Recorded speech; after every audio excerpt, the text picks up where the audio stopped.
Kumusta po kayo mga ginigiliw kong tagapakinig? Muli po ay narito tayo para sa isa na namang kwento ng kababalagan.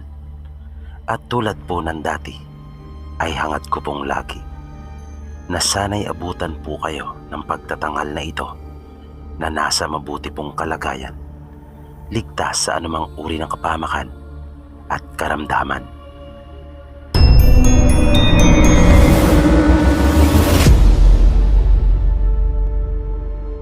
Ito na po, Sir PB, yung pagpapatuloy ng aking kwento. Hindi ko nga rin pinalampas yung kanyang mga kasama. Tulad niya, ay binigyan ko rin sila ng malubhang sakit na nagsimula sa mga inaakala nilang karaniwang karamdaman lamang. Yung isa sa kanila ay medyo pinersonal ko. Ako mismo ang tumrabaho. Hindi ako gumamit ng orasyon o alaga. Ito yung nagsabi sa akin na makulit daw ako at sinabihan akong sila ang masusunod at hindi ako. Samantalang nagpapaliwanag lang naman ako ng mga oras na yon at nakikiusap pa nga na kapag naaalala ko yung kanyang muka habang pinagsasalita niya ako noon, ay talagang umiinit na kagad ang aking tenga. Kaya isang gabi, nang pauwi na ito sa kanila mula sa pakikipag-inuman, ay sinamantala ko ang pagkakataon at akin siyang tinambangan. At para lumabas na isa lang iyong karaniwang krimen, ay ginamitan ko ito ng patalim. Pero hindi ko makakalimutan yung sindak sa kanyang mukha nang kanya akong makita. Sa sobrang gulat at takot niya, ay hindi siya kaagad nakakilos. Napanandalian pa siyang natulala at para bang hindi makapaniwala. At bago pa niya maisipang tumakbo, ay huli na ang lahat, pagkat nakalapit na ako sa kanya. At agad siyang natumba dahil sa lakas ng ginawa kong pag-unday sa kanya. Agad kong naramdaman yung pagbaon ng hawak kong kutsilyo sa kanyang likod. At pinasundan ko pa iyon ng pinasundan. Sa mahinang tinig ay narinig kong nagmakaawa siya. Isa na namang magandang awitin para sa aking pandinig. Maya-maya pa ay muli ko siyang narinig at nagtanong kung sino raw ako. Medyo natawa naman ako dahil parang tagpo lang sa isang pelikula na mamamatay na lang ay nagawa pa akong interviewin. Pero sa halip na sumagot ako sa kanyang tanong, ay itinihaya ko siya. At kitang-kita ko ang matinding sindak sa kanyang mukha. Ang sarap-sarap noon sa pakiramdam. Lalo na nang lumuhod ako sa tabi niya. Ang pangit niyang umiyak, sa totoo lang. At habang pinipilit niyang magsalita, ay naghahalo na ang laway at dugo sa kanyang bibig. Hindi ko na masyadong matandaan yung mga pinagsasabi niya dahil hindi ko naman iyon inuunawa. Parang ako lang rin nung nagpapaliwanag at nakikiusap sa kanila noon. Hindi nila iniintindi yung mga sinasabi ko at ipinipilit lang yung kanilang gusto. Para bang gusto nilang palabasin na yung salita nila ay yun ang batas. At tila ba inalisan na nila ako ng karapatang makapagpaliwanag at ihayag ang panig ko. Kaya isang tarak pa sa kanyang sikmura. Sabay sabing, amanos na tayo. Napangiwi siya sa sakit at habol-habol na ang kanyang hininga. Isa pang tarak sa itaas na bahagi naman ng kanyang kanang dibdib. Kasabay ng pagsasabi kong, di ba matapang ka? At nangiti ako sa kanyang naging reaksyon. Habang nagpipilit na itinataas ang kanyang dalawang kamay, na gusto niya yata akong awatin. Kaso ang problema, habang inaawat ako, ay mas lalo pa naman akong ginaganahan. Kaya iyon ang malaking pagkakamali niya. Kaya isa pang tarak sa kaliwang dibdib naman. Pero sa pagkakataong iyon, ay hindi sa itaas na bahagi, kundi dun mismo sa kung saan sa palagay ko ay mahagip ang kanyang puso. Nauuhaw na kasi ako at hindi ko na mapigilan pa. At mabilis kong inino yung dugong lumalabas mula roon. Hinugot ko yung patalim at lalong bumulwak pa ang dugo. Itinusok ko iyon sa kanan niyang mata. Naiinis kasi ako dahil kanya akong pinandidilatan. Bakit ba kasi kadalasan kapag masamang tao ay dilat ang mga mata kapag namatay? Naalala ko rin kasi yun ang utang sa akin. Nang iwan ko ito ay ganun din. Nang mapawi na ang aking uhaw ay umalis na ako. Wala nang dahilan pa para magtagal pa ako doon. Di ko na pinakialaman yung kanyang katawan dahil nauuhaw lang naman ako at hindi nagugutom. Ang iba nilang mga kasama ay namatay sa sakit. Sakit na ako ang nagbigay. Kung ano-anong bagay ang inilagay ko sa kanila, kahit anong makita at maibigan ko. Sa probinsya namin ay wala pa naman akong alam na manggagamot kaya malas nila.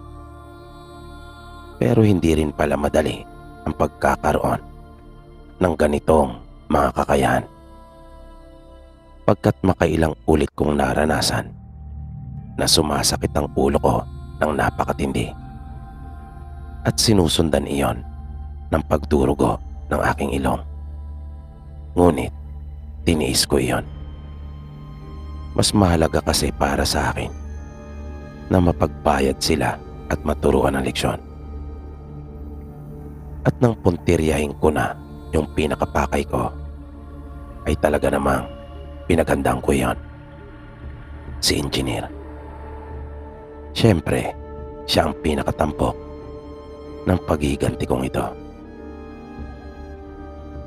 Siyempre, siya ang pinakatampok ng paghihiganti ko.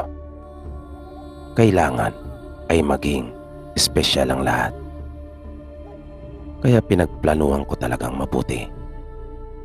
Gusto kong makaramdam siya ng matinding takot, na sa sobrang takot ay mapapaisip at mapapasumpa siya na kahit kailan ay hindi na siya mang-aapi at puro kabutihan na lang ang gagawin niya.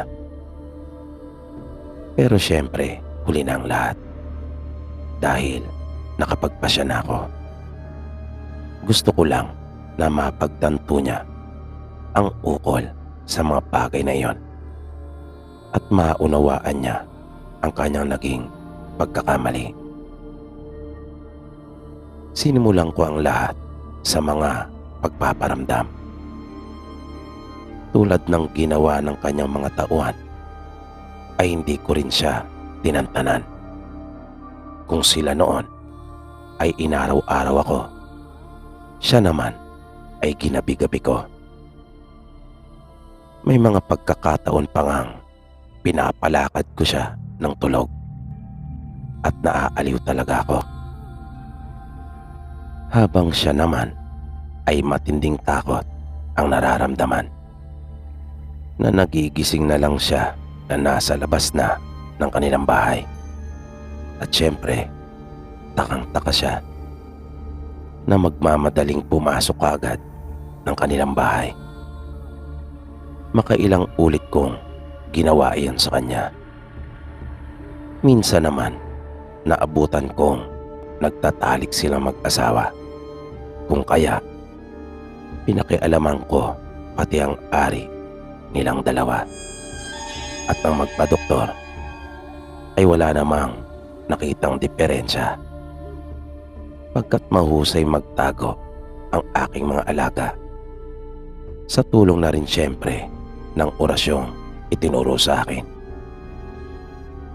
Pero ng mga sumunod na gabi, ay madalas ko silang nakikita nagtatalo. At base sa narinig ko, nagkaroon ng sakit yung babae dahil umano sa pambababae ni engineer. Sumasaw-saw pala ito sa iba, naisip ko, na silang dalawa na mismo ang nagsisisihan. Gayong ako ang may gawa noon.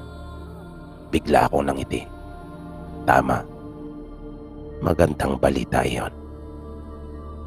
Kaya makaraan ang ilang panggabi na pananakot at panggugulo sa bahay nila, ay nagpasya na akong isagawa yung naisip kong plano.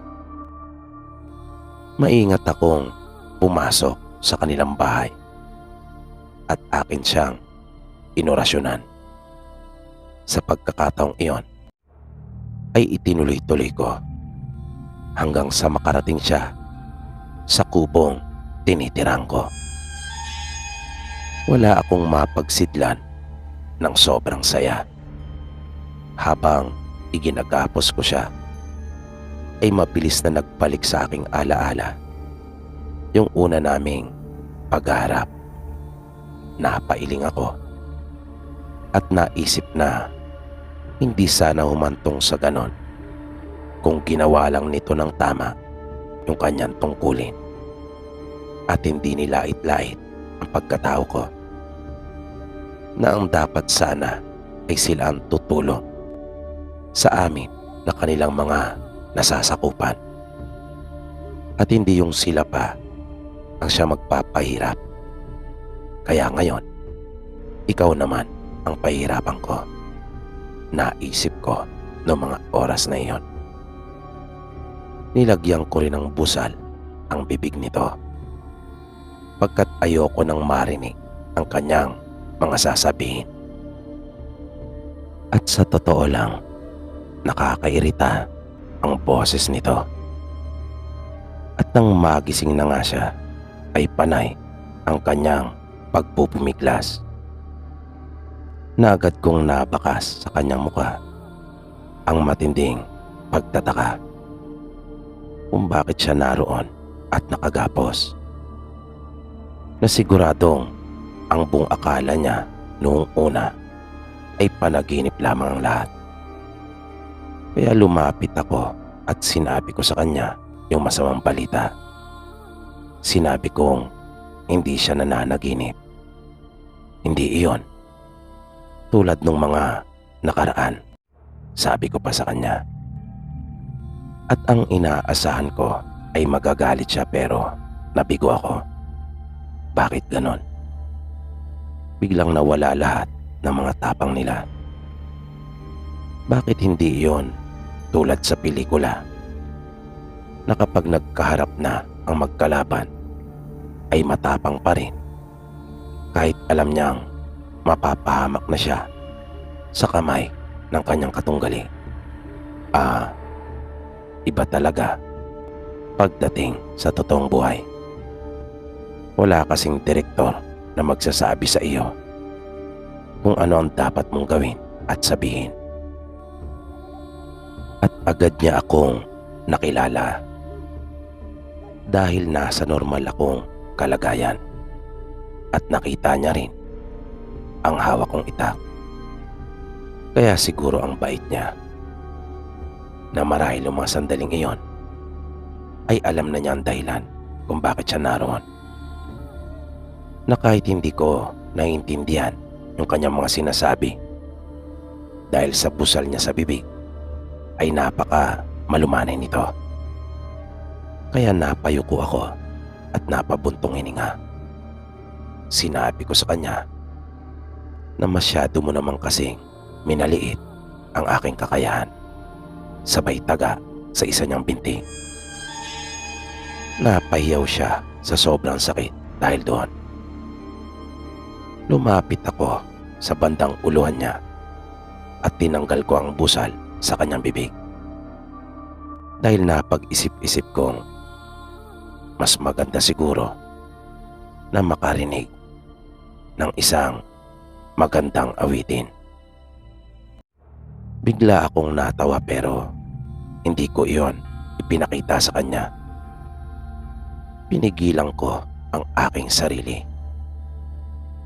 Paano ba namang hindi ako matatawa? Habang nagmamakaawa siya sa akin, may kasamang mura. Sa loob-loob ko tuloy, paimbabaw lang pala yung ginagawa niyang pagmamakaawa. Para bang baka sakaling makalusot lang. Kung sa bagay, hindi naman maaaring maging mabait kaagad ng totohanan ang isang taong masama sa isang iglap lang, di ba? Minumura mo ako, pasigaw kong tanong sa kanya. Sabay taga naman sa kabilang binti. Napasigaw siya ng ubod lakas at nakalata na rin yata na talagang tutuluyan ko siya kahit ano pang gawin niyang pagmamakaawa. Kung kaya, inilabas na niya ang tunay niyang kulay at hindi na nagpanggap pa.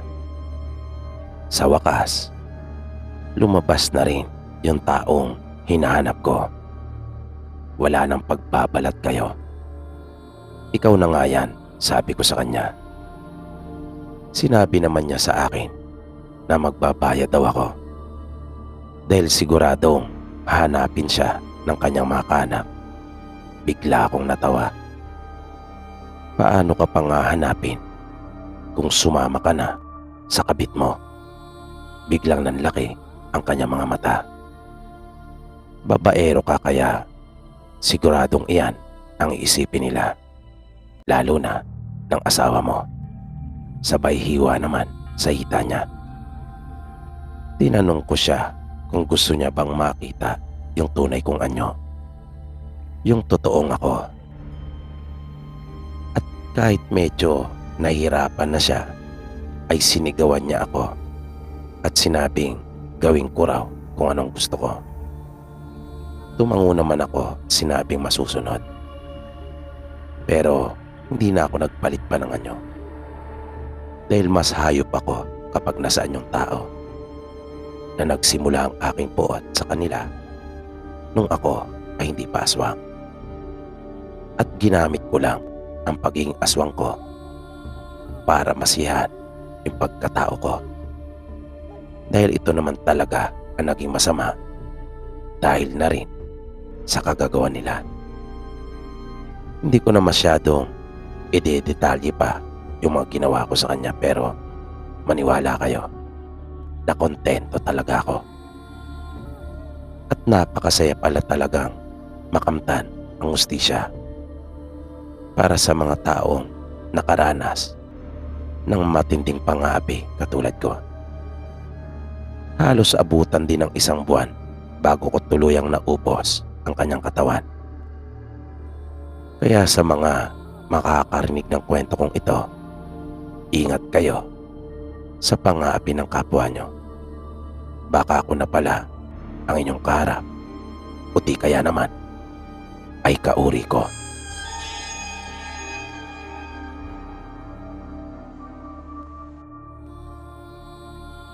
At dito po nagtatapos ang itinampok nating kwento para sa gabing ito. Nawa ay inyong nagustuhan at patuloy nyo pa sanang subaybayan ang mga susunod pa nating kwento dito lamang sa Mga totoong kwento ng kababalaghan.